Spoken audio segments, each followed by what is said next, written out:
نحمدہ و نصلی علی رسولہ الکریم۔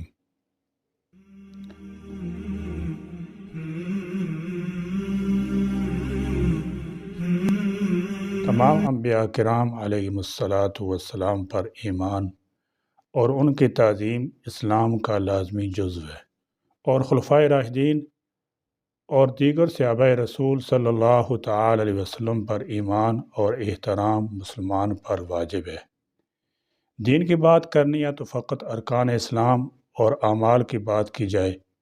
تاریخی واقعات کو دین بنا کر پیش کر کے مسلمانوں کو گمراہ مت کیا جائے۔ قرآن پاک تاریخ، فلسفہ یا سائنس کی کتاب نہیں، قرآن پاک کتاب ہدایت ہے۔ اللہ تعالیٰ جل شانہ نے واضح فرما دیا ہے کہ روز حشر تم سے تمہارے اعمال کی بابت سوال کیا جائے گا، تم سے پہلوں کے اعمال کا حساب نہیں مانگا جائے گا۔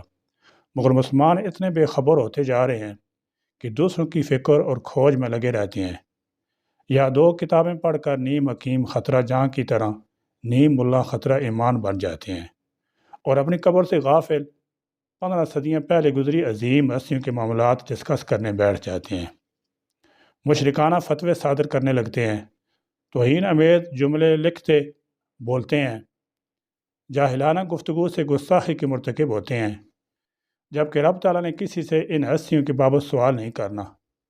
نبی پاک کا گھرانہ اور صحابہ کرام رضی اللہ تعالی عنہم اجمعین کے معاملات اعمال ان کے ساتھ ہیں، امت کے معاملات اعمال امت کے ساتھ ہیں۔ ایک مسلمان حد ادب سے تجاوز کر گیا تو غارت ہو جائے گا۔ محتاط رہنے میں ہی بچت ہے۔ نبی کریم صلی اللہ تعالی علیہ وسلم گھرانے یا اصحاب پر سوال اٹھانا ذات دی کوڑ کلی تے چھتیرن جبھے کے مترادف ہے۔ ہماری ہستی کیا ہے؟ فرقہ وارانہ فسادات پھیلانے والے پہلے اپنے گھروں کے جھگڑے اور مسائل تو نپٹا لیں، پھر نبی پاک صلی اللہ تعالی علیہ وسلم کے اہل بیت کے 15 صدیاں پرانے مسائل بھی حل کرنے کی نیکی کمانے کی ضرورت کریں۔ کچھ خدا کا خوف نہیں کہ ذرا سی بے ادبی، بدگمانی یا بہتان بازی سے جہنم رسید کر دیے جائیں گے۔ واقعہ کربلا نے توحید کا سبق دیا، اور اللہ ماشاء اللہ مسلمان شرک کی راہ پر چل دیے۔ سیدنا حسین رضی اللہ تعالی عنہ نے وحدہ لا شریک کے سجدے میں سر کٹوا دیا، اور امت اپنے اعمال سے شہداء کربلا کے دین محمدی کو داغدار کرنا چاہتی ہے۔ اللہ وحدہ لا شریک کے بعد حضرت محمد عربی صلی اللہ تعالی علیہ وسلم آخری نبی کا مقام تعظیم، اور پھر اہل بیت رسول اللہ اور خلفائے راشدین کا مقام عظیم ایک امتی ارکان دین کی ادائیگی اور اسلاف کی تعظیم کا مکلف ہے۔ تاریخ جغرافیہ میں مرضی کے نکات نکالنے اور لوگوں کو گمراہ کرنے کی ڈیوٹی کس نے سونپ دی ہے؟ یہ کام ابلیس زیادہ ذہانت سے سر انجام دیتا چلا آ رہا ہے۔ سیدنا حضرت ابوبکر صدیق رضی اللہ تعالی عنہ، سیدنا حضرت عمر فاروق رضی اللہ تعالی عنہ، سیدنا حضرت عثمان غنی رضی اللہ تعالی عنہ، سیدنا حضرت علی رضی اللہ تعالی عنہ جیسی بلند مرتبت ہستیاں اپنے نبی پاک صلی اللہ علیہ وسلم اور آپ کے اہل بیت پر جان نثار کرتی تھیں۔ بعد میں تاریخ نے ملحد، فاسق، فاجر، منافق پیدا کر دیے جو صدیوں سے امت کو اصحاب رسول صلی اللہ علیہ وسلم کے خلاف گمراہ کرتے چلے آ رہے ہیں۔ ایسے گستاخوں کی گرفت کے لیے سخت قانون سازی کرنی ہوگی، ورنہ پاکستان میں لوگ قانون اپنے ہاتھ میں لیتے رہیں گے۔ صحابہ کرام رضی اللہ تعالی عنہ کی شان میں گستاخی کرنے والا فاسق، فاجر اور گمراہ ہے۔ صحابہ کرام رضوان اللہ تعالی علیہم اجمعین وہ پاکیزہ نفوس ہیں جن کو نبی پاک صلی اللہ تعالی علیہ وسلم کی صحبت بابرکت نصیب ہوئی۔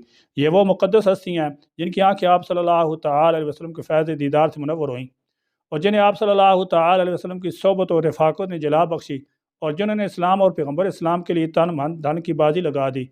وہ اخلاص کے پیکر مجسم تھے، وہ عاشق رسول تھے۔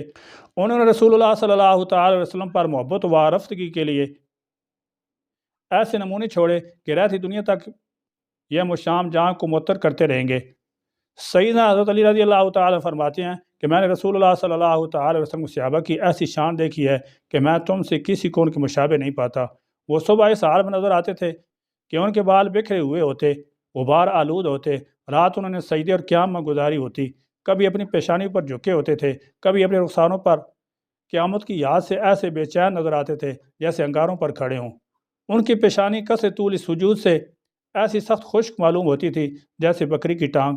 اللہ کا نام لیا جاتا تو ان کی آنکھیں ایسی اشک بار ہو جاتی کہ ان کے گربان اور دامان تر ہو جاتے، اور وہ اس طرح سزا کے خوف اور ثواب کی امید میں لرزتے ہوئے نظر آتے جیسے تیز آندھی کے وقت درخت ان کی آنکھیں فرتے گریے سے سفید تھیں، ان کے پیٹ روزوں کی وجہ سے پیٹ سے لگے ہوئے تھے، ان کے ہونٹ دعا سے خشک ہوتے، ان کے رنگ بے خوابی اور بیداری کی وجہ سے زرد ہوتے۔ یہ وہ محبوب جماعت ہے جسے دنیا ہی میں رضائے الہی کا پروانہ عطا کیا گیا۔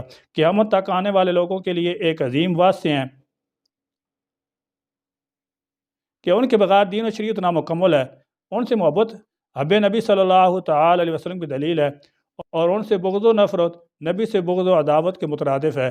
وما علینا الا البلاغ۔